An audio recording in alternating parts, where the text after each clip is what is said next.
So this is 1.3 on inverse of functions. Okay, we're gonna get into functions. So the first thing we have to know is what a relation is. Okay, so a relation is any pairing of your domain values to your range values.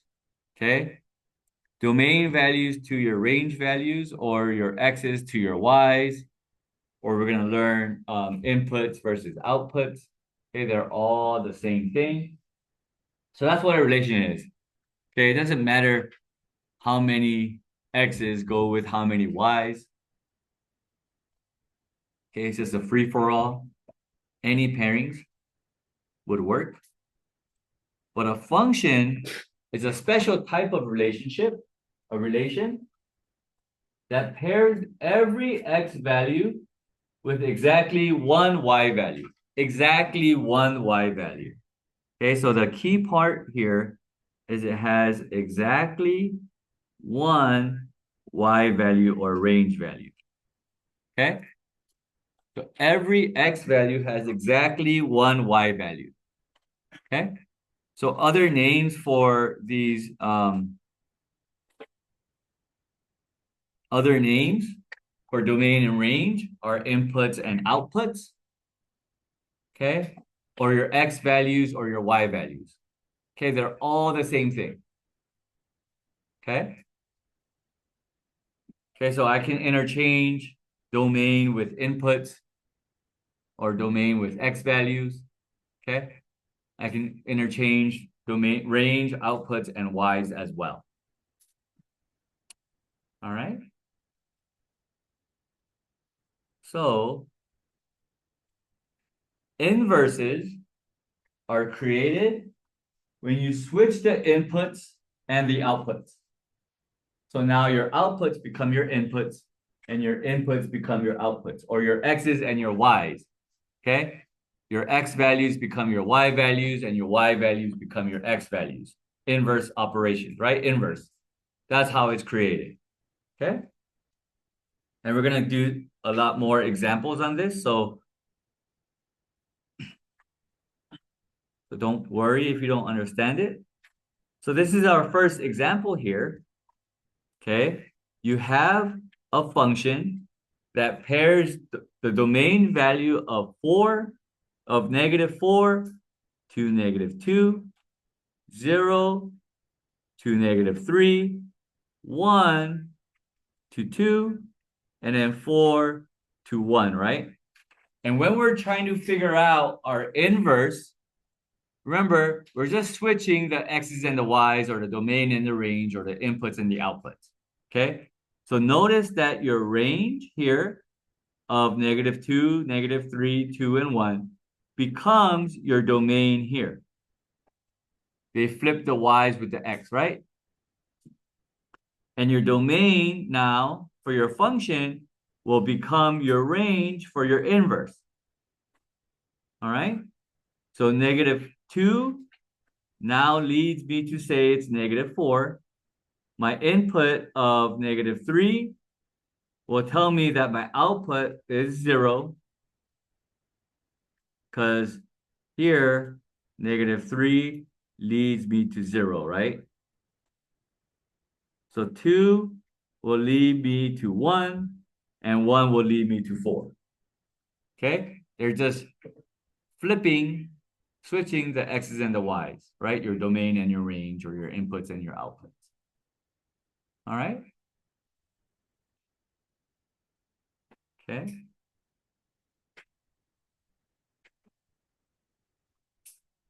So a one-to-one function is, wait, before we go over one-to-one, let's talk about why this is a function. Okay, 0 and 1, right? Yeah. So this x value of -4 has exactly one y value. This x value of 0 has exactly one y value. This x value of 1 has exactly one y value. Same thing with the 4. right, has exactly one y value. That's why it's a function. Okay? And if you flip it, the inverse is also a function, right? This domain value of -2 has exactly 1. -3 has 1, -2 has 1, and 1 has 1, right? So the function along with the inverse is a function, correct? So because the function and its inverse are functions, they are a one-to-one function, okay? So the mathematical book definition, it says a function is one-to-one if no output is used more than once. But I like to think of it as the other way. A function is one-to-one if the inverse is also a function, okay? So if the function is a function and its inverse is a function, right? Remember, a function is every x value has exactly one y value. It's a function. That's why the previous example is a one-to-one function. Okay? That makes sense? Okay. Now let's say, for example, we have this, right? This is my domain. This is my range. And we have 0, oops.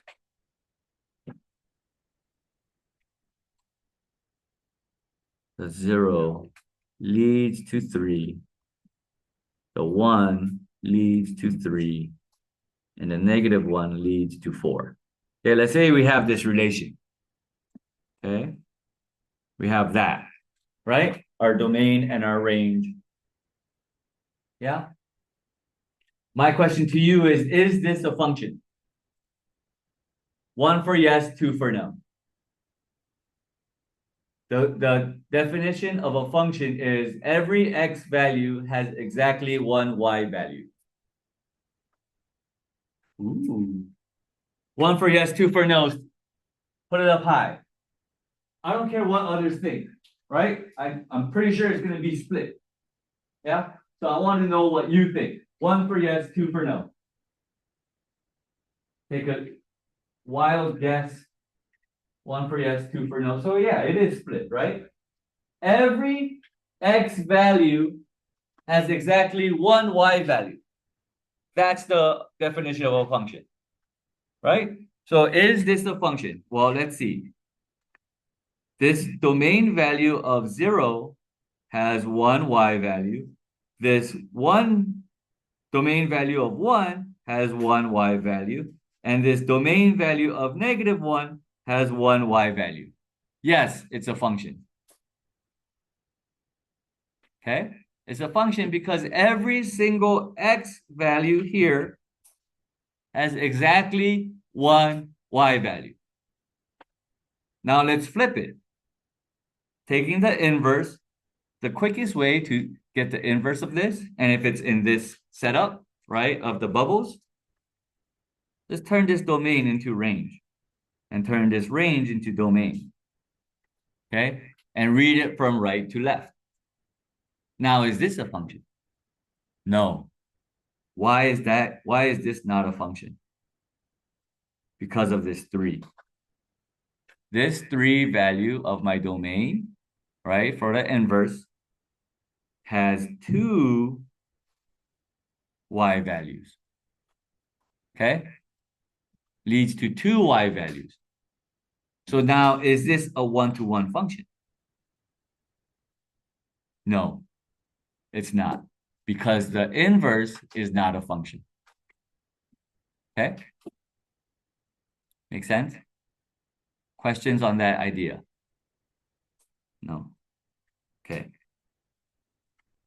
So moving on, if I have two functions here that are linear, right? They're lines, 3x plus 1, f of x equals 3x plus 1, and g of x equals 5x minus 2. Notice that I put those in purple, right? My x values, right? F of x equals 3x plus 1, and g of x equals 5x plus 1, right? If I want to find f of 3, 3 is actually my x value.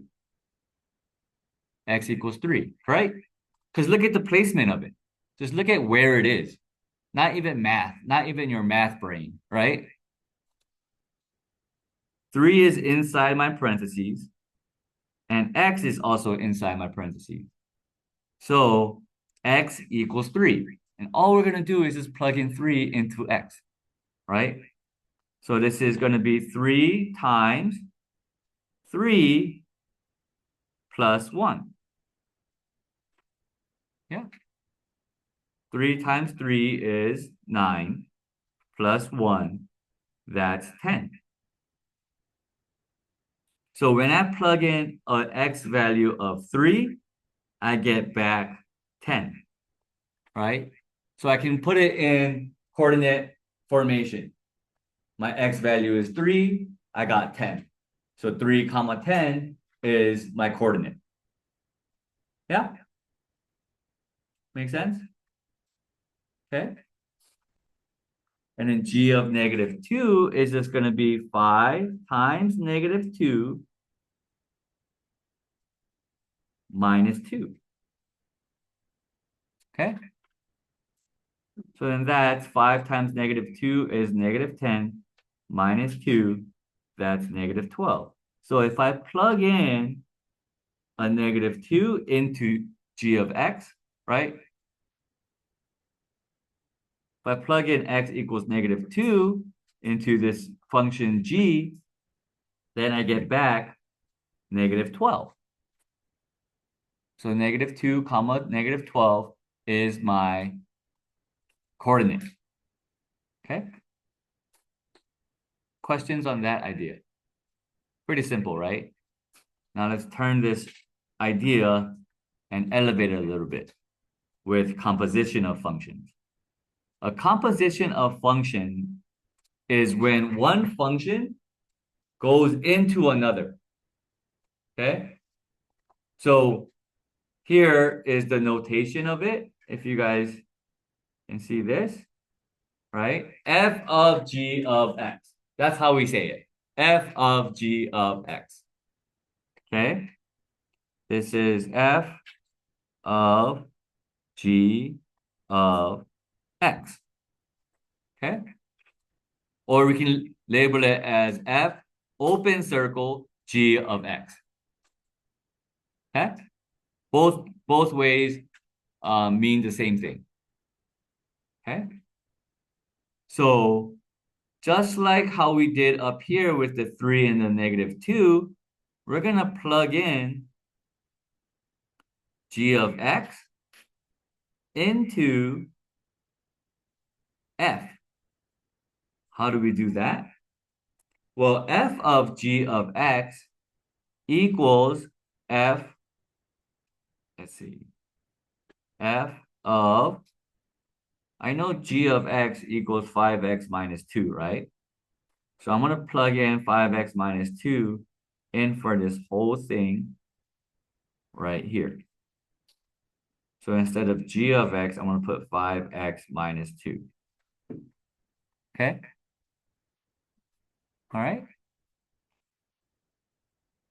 So here we have f of 5x minus 2, which equals f of, or which equals 3x plus 1 becomes 3 times 5x minus 2 plus 1. Okay, I literally put in the whole function into the other. That's what composites do, right? Compositions of functions do. Okay? So when we do that, I'm gonna distribute out the 3. That's 15x minus 6 plus 1. So that becomes 15x minus 5. And that's my answer. Okay, so f of g of x equals 15x minus 5. Okay. All right.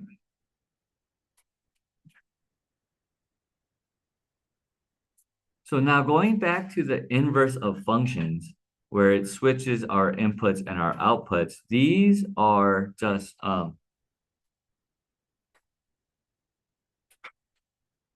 notations, function notation. F of x right here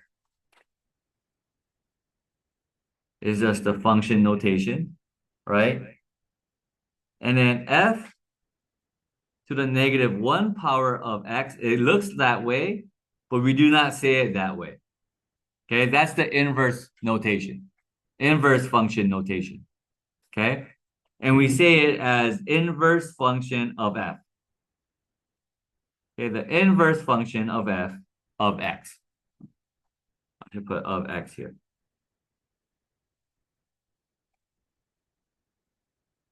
Okay, that's how we say it. So whenever you see the f to the negative 1 power, it's not f to the negative 1 power. Okay, it's the inverse function of f of x. Okay. All right, and then the last little bit of notes is there's three ways to find inverse. Okay, we've talked about the first way multiple times during this lesson. We switch the x's and the y's, right? So the first way is to switch the domain and the range, or my x values and my y values. Okay, we're literally, if f of x is these 3 points right here, -5, 1, 3, 2, and -1, -3. All we're gonna do to figure out my inverse is to flip them. Okay? Remember in coordinate notation, this is x comma y, right? This x comma y becomes y comma x. Yeah, that's how we're gonna flip them. So -5 comma -1 becomes 1 comma -5. 3 comma 2 becomes 2 comma 3. And then -1 comma -3 becomes -3 comma -1. Yeah. There's no thought in this. Just know that you gotta flip them, right? And that's what we're doing. Okay? Cool. The second way is to graph it. But we're gonna use this idea of switching them. Okay? And we're just gonna graph it. Can we graph these 3 points in blue? Can we graph these 3 points in black? Yeah, that's what we're gonna do. So we're gonna flip the x and y and then graph the points. So if you have this triangle here, right? We're gonna get each point and flip them. So the 0, 0, if you flip 0, 0, it becomes 0, 0. So the 0, 0 is actually on both the inverse and the function itself. Okay? Here, the point -1, 2 becomes 2, -1, which is here, which is right there. Yeah. -2, 1 becomes 1, -2, which is right here. Yeah, and then all we do is just create the triangle between these 3 points. Yeah, that's it. Simple, right? The first two. Yeah, just flip them, switch them. That's the big idea here. The third way is algebraically. Okay, this one's still, it's easy, but it requires a little bit of algebra. Okay? So these are the steps. The first step is to substitute y for f of x. Literally, if this is your example here, f of x equals 3x plus 5. All I'm going to do is go, okay, f of x equals, no, now it's going to be y equals 3x plus 5. Okay, that's my first step. Yeah, requires no thought. Just replace it, right? The second step is to switch the x into y. And I'm going to put place. Okay, we're literally switching the places of x and y. So instead of y equals, I'm going to label it x equals, okay, 3x plus 5 becomes 3y plus 5. Second step is done. Okay, and flipping it, right, switching the places of it is actually like step one, or what is that? The first way and the second way, right? We flipped it, right? This is the act of getting the inverse. And then we're just going to solve for y. Okay, that'll give us the inverse. Okay, so when we solve for y, we have to subtract 5 using my inverse operations, right? So x minus 5 equals 3y. And I'm going to divide by 3. So x minus 5 divided by 3 equals y. Third step, done. Yeah, that's my third step, just to solve for y. Once you solve for y, the fourth step is to substitute that function notation, right, for y. So my fourth step is simple. Y equals x minus 5 over 3. I'm just going to label it the inverse function of f of x equals x minus 5 over 3. That is my fourth step and also my answer. Okay? All right. Questions on this process? No? No? Those are your notes for 1.3. Now we're going to get into some examples